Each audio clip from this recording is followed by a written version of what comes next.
Juanita Du Plessis, dis mos die lewe en voor dit was dit Iskra met Klein Vonk wat hierdie uur se musiek vir ons begin het. Dis 13 minute na 11 Vrydag die 26ste en so op pad naweek toe gaan ons nou lekker gesels.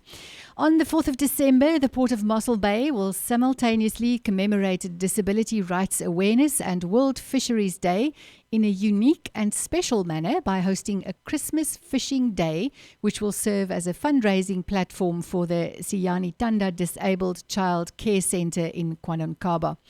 Representing the key project role players, we have with us in studio today Sitembiso Soyaya, Corporate Affairs Manager at the Port of Mossel Bay.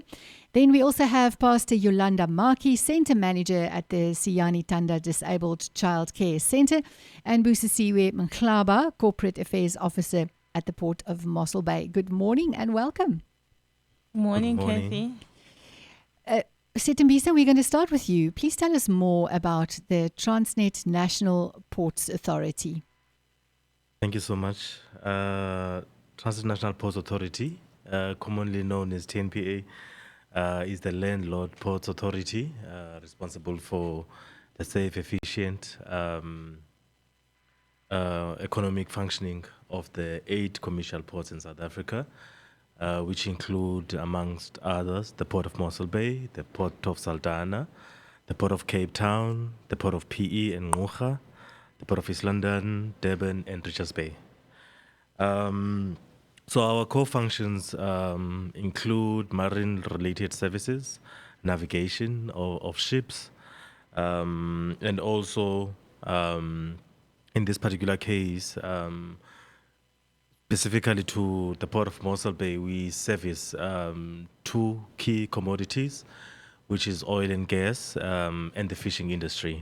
As you are aware, that Mossel Bay is predominantly and traditionally a fishing area, and it ties in perfectly with the event that we're planning for the 4th of December. Well, that's amazing because I must say you are quite right. The fishing community we follow the fishing community on a daily basis, and Yeah. I couldn't help noticing that today all the fishing boats were back in harbour, the ones that were in the area, and there's no boat outside trying to catch fish in this weather. So, Busisiwe, we heard that you are fundraising for Siyani Tanda. Can you tell us more about the TNPA's partnership with this particular centre? So our partnership with Siyani Tanda is really aimed at putting a spotlight on organizations that play a critical role in our communities. These organizations, they play a very good role. They aim to create disability rights awareness. And also, they aim to make sure that people living with disabilities are well taken care of, they are well educated, and they do have access to all the things that we abled people have access to. So these organizations are really strategic and they're really important, not only in our communities, but also in our country. And they're also aligned with government's key pillars. There's 7 pillars for disability rights awareness. So one of them is making sure that children and young people with disabilities are empowered. They are able to chart their own way through having lifelong access to learning, and they're able to create their own destinies without having really to rely on most people. So these organizations are really strategic. And for us as TNPA, we also aim to focus on early childhood development. So that's one of our key pillars in corporate social responsibility. So we aim to make sure that wherever possible, we fund these organizations. We play a critical role because we need to also make sure that we support the community in every way possible, not only people who we normally see on a day-to-day basis, but people who are also at the back end of most things that we have access to. So we aim to make sure that we put them in the forefront, we support them as much as possible, and we do make sure that as TNPA, we want to make sure that these people have access to everything that we have access to, and they have just a normal life like us, and they have a beautiful life as well. So we're going to talk a little bit more about this upcoming fishing day. I think it's going to be great fun. But before we get there, some music. Rise in Red, In Between the Lines. In Between the Lines, Rise in Red se musiek daar en ons het gaste in die ateljee vanoggend. Ons praat met die Mossel Bay Hawe Owerheid, die Transnet Mossel Bay Hawe Owerheid. Ons gaste hier in die ateljee is hier agter die mikrofoon is nou Busisiwe eerste. Ons gaan verder met haar gesels. Busisiwe, we were talking about this upcoming Christmas fishing day, and it really sounds like a lot of fun. I mean, it's amazing that you came up with this idea as a fundraiser. But tell us a bit more about it. Give us the details. What is it all about? When and where, etc.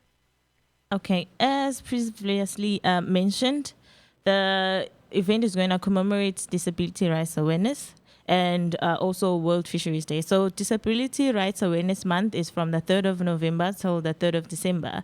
And World Fisheries Day happens on the 21st of November. So it's commemorated annually on the 21st of November. So we are going to use this fishing day as a platform to actually kill two birds with one stone, make sure that we play a role in creating awareness, and we commemorate World Fisheries Day, which aims to highlight the critical importance of human lives, the importance of water, and the lives that water sustains. So the event is going to happen on the 4th of December at the Port of Mossel Bay's Breakwater Wall from 6 a.m. up until 2 in the afternoon. So each ticket is valued at 100 rands. Children under the age of 12, they can just go fish for free, but each angler is allowed to only bring 2 children. And we also have an indemnity form that everybody needs to sign so that we make sure everyone is safe. So each ticket needs to be accompanied by an indemnity form. And tickets are available at the TNPA Security Office at 1 Kloof Street. And we've also partnered with some of the tackle shops. So some tickets can be obtained from Go Fish Tackle Shop and also Tackle Shack. So people can also, if the security office is too far for you, you can also go to Go Fish or go to the tackle shop. And because of COVID, we've reduced the number of people who are allowed to participate. So only 70 people are allowed, and tickets are selling out fast. So people need to make sure that they go get their tickets. And alcohol and drugs are strictly prohibited, but we are going to allow people to come and braai and have a nice lunch, maybe braai some snoek or something like that. But you need to bring your own braai stand, and open fires are not allowed. So you need to bring your coal, I think. Yeah. And fish will be measured. So we will be making sure that we implement catch and release so that the small fish, we can just release it back. And people can start entering the port at 5:30. But first cast is going to be at 6 a.m. And we will provide parking, and we're going to make sure that all COVID regulations are observed and everybody is safe. Yeah, and what if the weather is like today? We have indicated also on the tickets that should the weather be unfavorable, we will postpone the event. We will keep the tickets because each indemnity form has got details of each angler. So we will keep the tickets, but anglers who would like a refund will also refund. Well, we hope it's going to be a beautiful day on the 4th of December. Just giving you those details again. Saturday, the 4th of December, from 6 in the morning until 2 in the afternoon. And the venue is the Port of Mossel Bay at the Breakwater Wall, where Christmas Fishing Day is going to be celebrated. Another break for music, and then we are going to continue this discussion about Christmas Fishing Day. Dis 11:30, ons het gaste in die ateljee van Mossel Bay se hawe owerheid. Ons gesels oor Christmas Fishing Day op Saterdag die 4de Desember. Dis van 6:00 die oggend tot 2:00 die middag hier by die hawe van Mossel Bay by die Breakwater Wall. And one of our guests in studio is Pastor Luyanda Maki, Centre Manager at the Siyani Tanda Disabled Child Care Centre.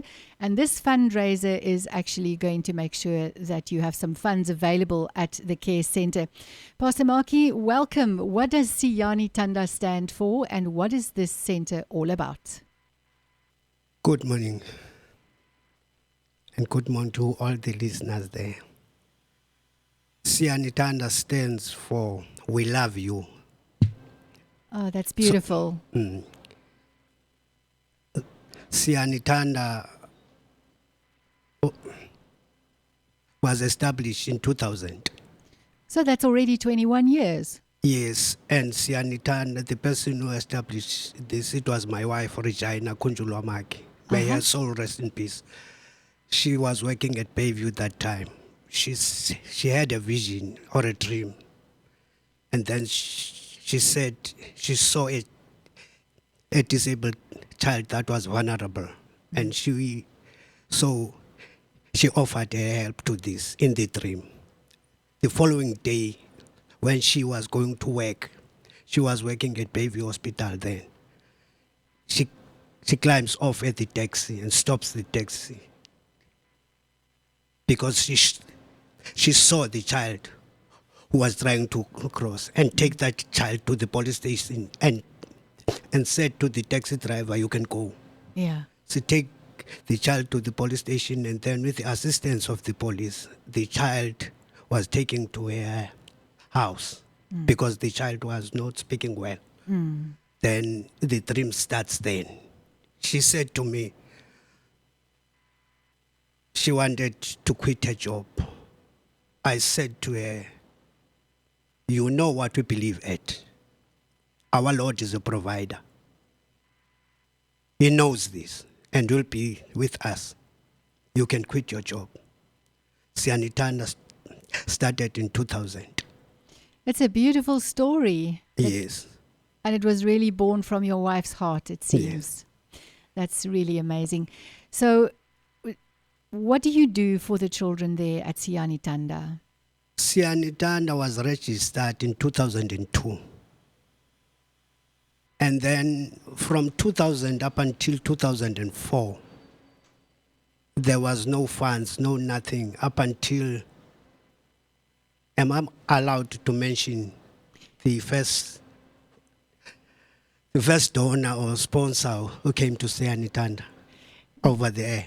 That was when? In 2004? 2004. Yeah, you can mention that. Okay, so it was the Mudargemiente in town Oh, amazing. that sponsored Sianitanda. They were giving them food, tins, and all those things. And there was no stipend for the staff. And they started to give them $350 on monthly basis. That was amazing. And that's how it all started, and you've been growing since then. How many children do you care for at Sianitanda? Sianitanda, we cared for 63 children. But during this time of pandemic, our numbers lowered. I see. And then at Sianitanda, what we usually do, we were cooking for these kids 3 meals a day. We're giving them porridge in the morning, or maybe cornflakes or wheat bix or whatever in the morning. Then by 10:30 to 11, we're giving them a snack, peanut butter bread, bread with cheese and all those things. Then at 12 to 12:30, we're giving them a meal, whether it's a chicken stew or what that we're also giving them the African salad, umpokoko. I will not try and repronounce that. It sounds healthy. Yes, because what we were doing, all our food, we did take it to the dietitian so that so it can be approved. Yes. Because disabled kids They're special needs kids. Yes. And we need to be careful with that.